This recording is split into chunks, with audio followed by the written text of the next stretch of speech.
Latvijas zemesardzes izveide aizsākās pēc augusta puča 1991. gadā. Iedzīvotāju interese bija milzīga un dažu brīdi bijis pat jāstāv rindā, lai pieteiktos. Tolaik zemesardze galvenokārt rūpējās par kārtību un sadarbojās ar robežsardzi. Tika apturēti kontrabandas gadījumi, tika aizturēti arī nelegāli, kas šķērsoja robežu. Tā kā zemesargi darījuši daudz lietas un dažādas lietas, un ar to mēs varam būt lepni. Šogad zemesardzei aprit 26. gadskārta, 52. kājnieku bataljons, kur darbības teritorija ir Ozolnieku un Jelgavas novadi, kā arī Jelgavas pilsēta, to izvēlējies sagaidīt ar saliedētības mācībām. Gan kandidātus, gan jau esošos zemesargus sagaidīja 12 kontrolpunkti ar visdažādākajiem pārbaudījumiem, kuru izpildē nepieciešams vienots komandas darbs. No vienas puses tas ir izaicinājums, tas ir grūti, kad vēl uzvārdi nav zinām un tu nevar tā īsti nosaukt, kas kuram ir jādara, bet tas arī ļoti interesanti.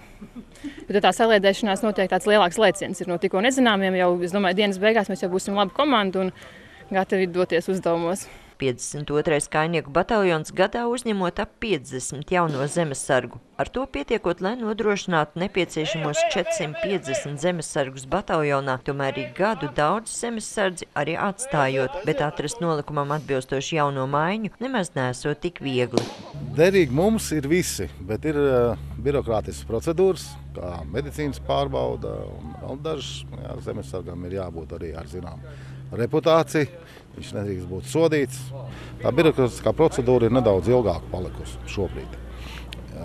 Un tas zināmā mērā ir gan labi, gan slikti. Tas nozīmē, ka tie, kas jau palikuši un izturējuši, visu to jau ir ar kādu jau pārliecību, ka viņi tiešām paliks. Lai gan ir pretēji, tas skaits mums samazinās, diemžēl, jā.